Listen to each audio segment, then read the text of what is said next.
Hello everyone and welcome to Wednesday. It is currently 12:55 p.m. and I have 5 more minutes to wait until the Apple event starts. It's kind of become a bit of a ritual here on the channel to cover the Apple events and my thoughts on them, and we're going to be doing the same for today. Normally, I either watch them with Mao or I watch them at my own leisure, but I talk with someone else while they're going on. And this event is actually a little different because I've rounded up several of my friends who are all interested in watching this, and I have made a group chat so we can all kind of discuss things as it's going on. So I'm talking to Chaz, Jeff, my buddy Aaron, Jarrett, and also Josh Jepson. So the 5 of us are in a little group chat waiting on this thing to start, and I'm going to give you my thoughts on it. They should supposedly be announcing the new iPhone, a new iPad, the iPad Pro, iPad Mini, and new Apple TV. I'm excited for the new iPhone because this thing is not holding a battery, and it's old, and I need a new iPhone pretty badly.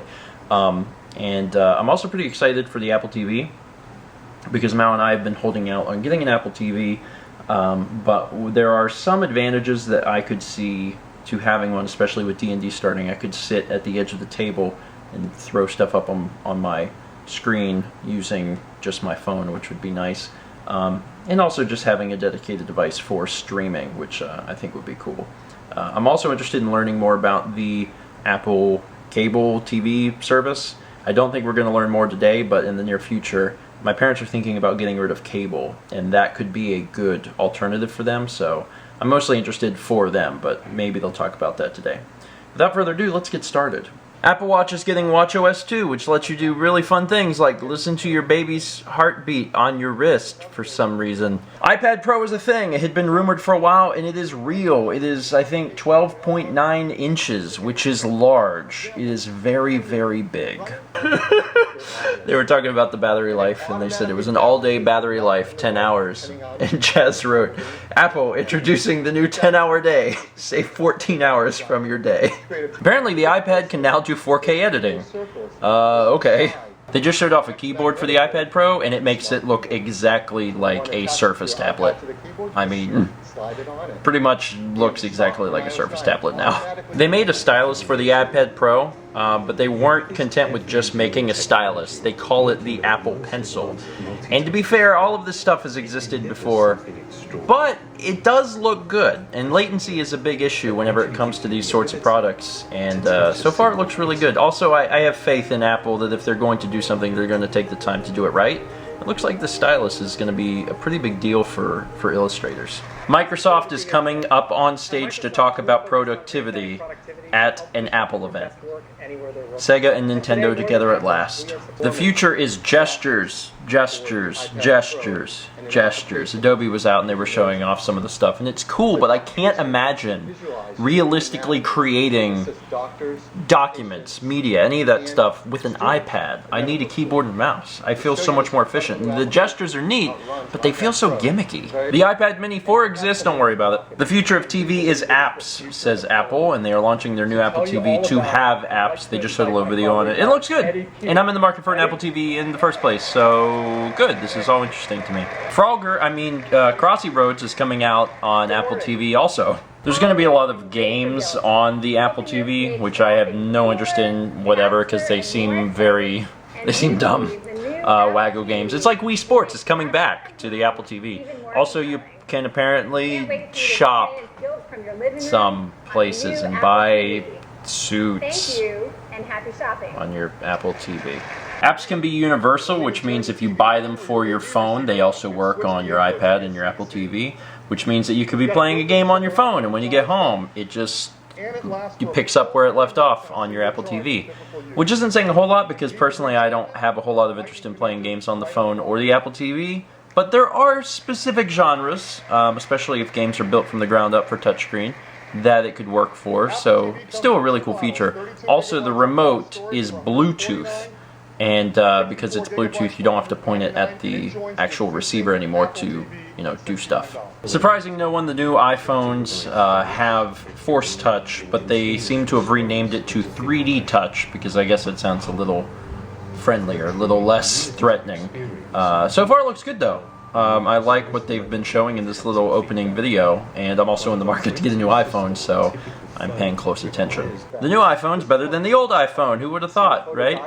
It has a better camera and better other stuff. The iPhone can also edit 4K, which it'll need to be able to do because now the iPhone shoots 4K.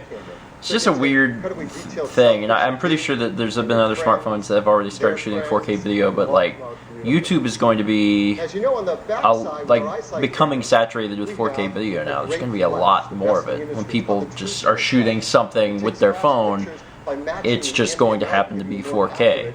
A lot of 4K video on the way. There's a new feature now where when you take a photo, you can enable it to take like some extra video behind it and in front of it, and it's still a photo, essentially, but you can hold on it whenever you're looking at it, and it'll like play like a tiny video clip. It's essentially a GIF. That's essentially what it is, and it's extremely cool, and I will never use it. But it is really neat. But I feel like if I want to take a photo, like I want to take a photo, and that's all I want. So that was the end of the Apple event. Aside from a band coming out and playing a few songs to wrap it all up, it was not the best one in the world, but they did show off a lot of new stuff, with the big elephant in the room being literally the size of an elephant, which was the iPad Pro. Maybe that's, super interesting for some people, being able to have a bigger iPad and also a dedicated Apple stylus. I'm sure that there's some people that will benefit from that. Myself, not so much. Still don't care about the Apple Watch. I told Mal I'm not even going to begin possibly caring about the Apple Watch until they make a new one. I'm just not interested in first generation hardware no matter what it is. So skipping the Apple Watch, still have no interest in iPad. The Apple TV I'm excited about. The price point was about what I was expecting, even though I was hopeful it was going to be cheaper, just for the fact that in the past it's been $99, and then recently it dropped to $69. So I was thinking, maybe it'll be $99, maybe $129, but it was at $149. Still, for everything it does, it's a pretty good price point, so we might go that route.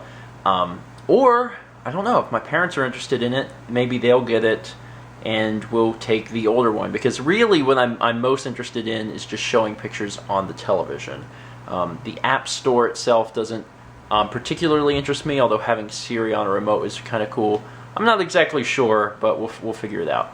And then of course the iPhone. iPhone is of interest to me because I am going to get one. I was going to get one before they ever even talked about what was in it. They could have said, it's now just a brick with a smiley face drawn on the side in Sharpie. Okay, maybe I wouldn't have gotten one then, but I'm ready for a new phone. I like the iPhone 5. I've enjoyed it for a long time, and it's been a great phone. But I've now had it for over 3 years, or going on 3 years or something, and the battery life is just not doing so hot. I am going to be getting the iPhone 6s Plus, because Mal has the Plus that was so graciously given to her by Emil last Christmas, and I've played around with it and I really like it. I like the size of it, so I will be getting the iPhone 6s Plus soon. You can pre-order them this Saturday, so I will probably just pre-order one, and then I think they ship the week after, so I'll probably be getting a new phone soon. The jump from 6 to 6S is not huge, and I wouldn't recommend anyone do that, but the jump from 5 to 6S is gigantic. Like, I don't even have... What's that thing called with the fingerprint scanner? Is it Touch ID? Is that what it's called? I don't even have that. That's not on my home button, so like I can't even lock my phone that way. I don't have Apple Pay, I don't have any of that stuff, so it's going to be a huge jump for me, so I'm excited about that. Anyway, that's it for today. Vlogs are still behind, so it'll be a while before you get this, but if you want to talk about the Apple event, go for it. Maybe by this point you've already gotten a new iPhone. Talk about it. Maybe you are in the market for an iPad Pro. I want to know who you are and what it is specifically that you do. It seems really aimed at kind of like enterprise, but then also creative individuals who just want to like relax on the couch and draw. Maybe you're that person. I want to hear from you. That's going to be it for today. Thank you so much for watching, and as always, let's meet back tomorrow, shall we? And when they do a computer game, it's most likely that they're going to choose screen capture software. They're going to use something like Fraps, or DX Tory.